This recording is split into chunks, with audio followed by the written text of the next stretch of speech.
Bienvenidos a la lectura orante con las Sagradas Escrituras. En este sábado 3 de agosto miramos como siempre, y hoy primer sábado, como siempre los sábados, a Nuestra Señora, y en especial en este comienzo de mes. Ya ayer veíamos en el primer viernes, también aparte de San Eugenio Berchelli, una celebración a Nuestra Señora de los Ángeles, ocasión que ha sido promovida por los franciscanos, pero que también tiene sus orígenes en algunos lugares con situaciones que han pasado con la Santísima Virgen María, como Nuestra Señora de los Ángeles en Cartago, en Costa Rica, y en otros países. Y continuando con esta memoria a Nuestra Señora, hoy sábado, pues la honramos en este primer sábado. Le pedimos que nos podamos consagrar al corazón inmaculado de María, como los 5 primeros sábados, y con ellos hacer reparación por todos los ultrajes que se hacen al nombre de María. Miremos hoy en nuestra lección divina todo lo referente que nos trae el capítulo 14 ya de Mateo, de los versículos del 1 al 12. Escuchemos. En aquel tiempo se enteró el tetrarca Herodes de la fama de Jesús y dijo a sus criados: ese es Juan el Bautista, él ha resucitado de entre los muertos y por eso actúan en él fuerzas milagrosas. Es que Herodes había prendido a Juan, le había encadenado y puesto en la cárcel por causa de Herodías, la mujer de su hermano Filipo, porque Juan le decía: no te es lícito tenerla. Y aunque quería matarle, temía a la gente, porque le tenían por profeta. Mas llegado el cumpleaños de Herodes, la hija de Herodías danzó en medio de todos, gustando tanto a Herodes, que éste le prometió bajo juramento darle lo que le pidiese. Ella, instigada por su madre, dijo: dame aquí en una bandeja la cabeza de Juan el Bautista. Entristecióse el rey, pero a causa del juramento y de los comensales, ordenó que se le diese y envió a decapitar a Juan en la cárcel. Su cabeza fue traída en una bandeja y entregada a la muchacha, la cual se la llevó a su madre. Llegando después sus discípulos, recogieron el cadáver y lo sepultaron y fueron a informar a Jesús. Palabra del Señor. Gloria a ti, Señor Jesús. Pidamos hoy la fuerza, la gracia del Espíritu, la fuerza del amor de Dios que ha movido a San Juan Bautista hasta dar su vida en el martirio. Digamos: ven, Espíritu Santo, llena los corazones de tus fieles y enciende en ellos el fuego de tu divino amor.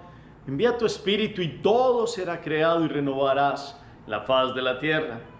Espíritu Santo, danos la fuerza para ser testigos insobornables de la verdad, que podamos tener la conciencia tranquila de vivir en la rectitud del seguimiento de Jesús, para que nuestra vida sea un verdadero llamado a vivir en la voluntad de Dios, como lo ha hecho San Juan Bautista.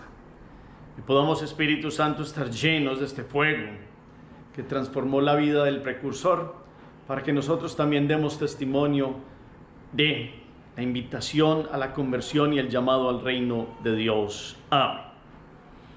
¿Qué dice el texto? Capítulo 14, versículos del 1 al 12. ¿De qué se entera Herodes? ¿Qué dice Herodes a los demás cuando escucha hablar de Jesús?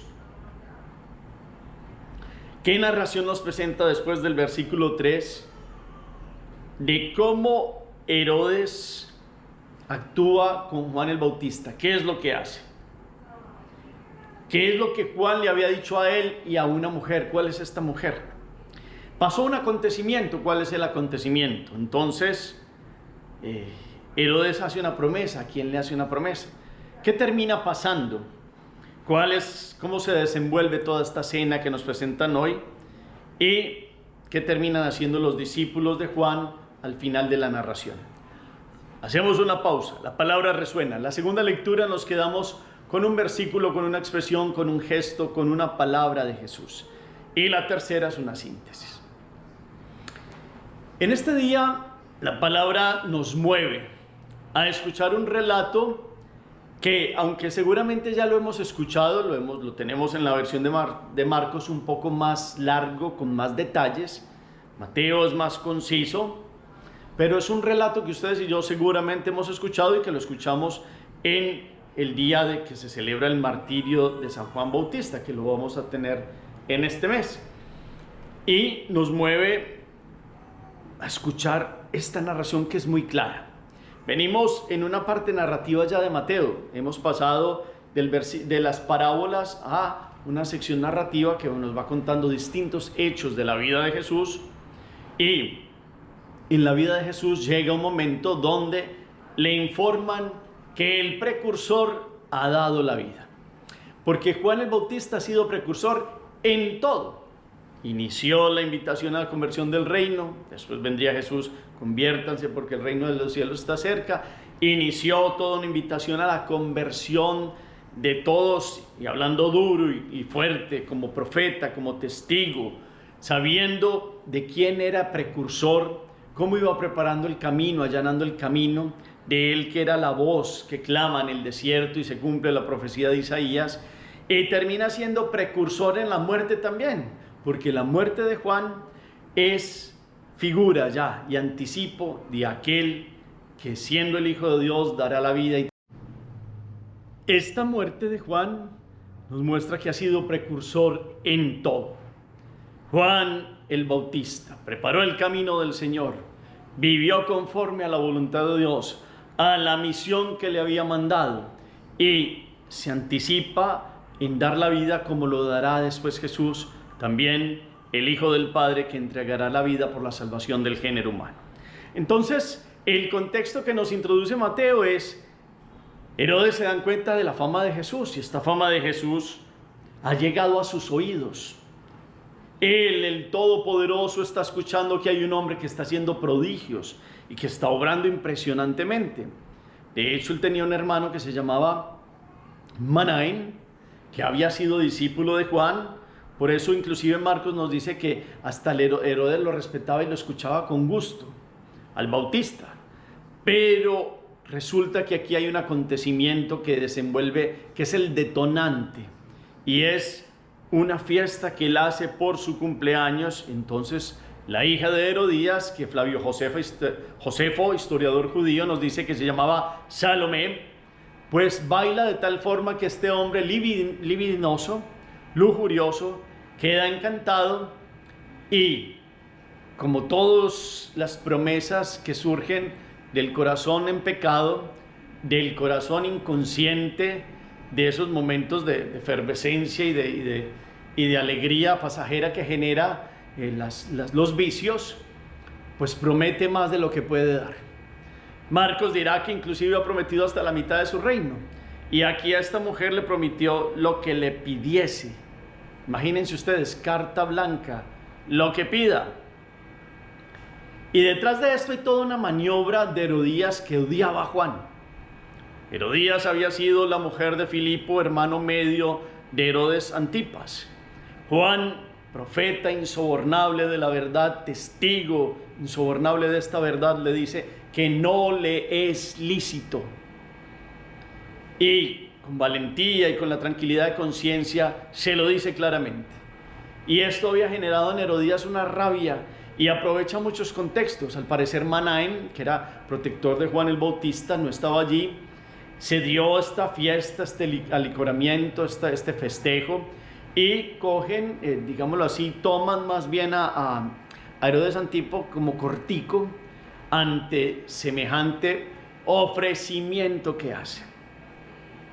Las situaciones que no se miden ante los desmanes de la vida. ¿Será que en algún momento revisamos que cuando nos apartamos de Dios, entregamos la vida a actitudes que no son la rectitud y la verdad? Podemos inclusive decir frases, hacer cosas sobre las cuales después no tenemos control de las consecuencias. Yo los invito a que meditemos esto con la palabra, porque este tipo, este Herodes Antipas, se puso a hablar, se emocionó, y prometió más de lo que podía. Y después le pesó más el respeto humano y el qué dirán de los comensales, de los invitados y de lo que se había puesto a hablar de más, que no fue capaz de echarse para atrás, ni siquiera sabiendo que cometía un vil crimen, ni siquiera de esta forma. A eso llegan los excesos de la vida, cuando no se miden las consecuencias. Y eso es una enseñanza para todos siempre. Para vivir en Dios hay que tener discernimiento de espíritu. Y el que mucho habla, mucho se equivoca a veces, y más cuando hay tragos y que se hacen y se dicen cosas de excesos. Y este hombre se tiene que entristecer, pero pues termina como un cobarde, sometiéndose a una promesa que era inválida, porque está por encima la vida de un hombre y de tal hombre, y así todo termina cumpliendo. Decapitan a Juan, se le entrega en una bandeja a la cabeza, y entonces sale Salomé a decirle a su madre: vencimos, madre, vencimos. La maldad cree que vence, la maldad cree que tiene victoria, y esto ha sido la maldición para ellas, que creyendo que habían tenido victoria con una motivación de odio, de rencor y de rabia, precipitan un asesinato. Pero para Juan es el martirio, para Juan es el preceder a Cristo, el mártir, el Hijo del Padre que también llegará a la cruz. Para Juan es verdaderamente la tranquilidad de conciencia que le permite dar su vida. Los discípulos recogen el cadáver y Mateo nos dice algo importante: y fueron a informarle a Jesús. Es decir, Jesús era importante para ellos ya. Y esta noticia ha generado en Jesús toda una fuerza de salir predicando, de venir a la Judea, de seguir llevando el nombre de Cristo, de su Padre, el nombre de la verdad, que es Él en persona. Si Juan defendió la verdad, Cristo es la verdad en persona. Y Herodes siempre quedó como con ese anhelo de conocer a Jesús. De hecho, en Lucas nos muestra en algún momento cómo tenía anhelos de conocer a Jesús. Y vemos que en el momento previo a la muerte se lo envía a Pilatos. Y la curiosidad de Herodes tristemente era malsana, y le pidió, fue un milagro, le pidió que de otras formas, y Jesús no abrió la boca, lo ignoró, y lleno de rabia le puso un vestido blanco y se lo mandó a Pilato. Es decir, lo tuvo de frente. Después había anhelado escucharlo, había escuchado su fama. Lo primero que había hecho es como esa situación de la conciencia, diciendo: no, ese es Juan que revivió. Y resulta que este hombre, lleno de excesos, va perdiendo control de su vida. Inclusive después, si uno va viendo la historia de Herodes Antipas, le quitan el reino, y creo que es que tiene que huir al exilio, y termina su vida tristemente. El hombre poderoso terminó sin ningún tipo de poder. Esos son los poderes humanos, esos son los poderes de los excesos, de los que creen que en un momento de euforia tienen el poder y mandan sobre todos, y después pierden todo el poder y terminan siendo nada, llenos de remordimientos, ojalá remordimientos para el bien y la conversión, pero todas las ocasiones se dan para el pecado. La ocasión propicia fue su cumpleaños convertido en un libertinaje, y después da una promesa que no se puede echar para atrás, porque prefiere el que dirán antes de respetar la vida de un hombre y de tal profeta. Que hoy podamos comprender entonces la fuerza de la verdad, si queremos vivir como testigos insobornables de la verdad, si queremos verdaderamente tener prudencia para medir los actos y las consecuencias de lo que hacemos, pensamos y decimos. Aquí hay unas consecuencias de muerte de un hombre que no midió las consecuencias, de otras que se aprovecharon de un contexto para hacer que este hombre les entregara la vida de Juan el Bautista, y ellas pensaron que se quitarían este hombre que les remordía la conciencia y que les hablaba claro la verdad. No te es lícito. Y aparece hoy ese no te es lícito de la iglesia, que sigue llevando la verdad de Jesucristo a muchos líderes, a muchas tendencias de hoy, a muchas propuestas de hoy, donde se declara lo que es caminar en verdad y dónde está la realidad de la felicidad del hombre, para que no se sigan postulando mentiras de estilos de vida que nunca le darán la felicidad al ser humano. Y la iglesia levanta su voz y sigue llevando la verdad y sigue diciendo: no te es lícito. Le sigue diciendo al hombre que no es lícito en el sentido de vivir en tantos excesos, de vivir lejos de Dios, de seguir en el egoísmo, de seguir en la mentira, de seguir en todo ese montón de tramas de los poderosos que mueven los poderes del mundo, de personajes que se creen dueños del poder. Y si hay que levantar la voz, se sigue diciendo: no es lícito. La verdad es esta y es Jesucristo. Y se sigue proponiendo para todos. Hagamos oración. Bendito sea, Señor, por tu enseñanza, tu gracia y tu verdad. Hoy, con el testimonio del testigo Juan Bautista, precursor en todo, te pedimos que tengamos la valentía de Juan, que seamos capaces de afrontar la verdad con tu gracia y con tu respaldo, que hoy podamos vivir con toda esta fuerza de la predicación y que en este sábado, con el ejemplo de Nuestra Señora, podamos verdaderamente como ella también ser testigos de la verdad, vivir en tu gracia. Que hoy comprendamos que la mayor alegría es tener la conciencia tranquila, como la ha tenido Juan, porque hasta el final de su vida vivió en tu presencia, en tu gracia y voluntad. Que de la misma manera nosotros podamos agradarte y vivir en rectitud delante de ti. Amén. Propósito o acción que queda hoy. La palabra va a la conciencia de cada uno, para mirar cómo vivir siendo testigos insobornables de la verdad. Gracias por el eco que colocan al final del chat. El Señor esté con ustedes. Y la bendición de Dios Todopoderoso, Padre, Hijo y Espíritu Santo, descienda sobre ustedes y los acompañe siempre. Podemos seguir en paz. Demos gracias a Dios. Feliz día para todos.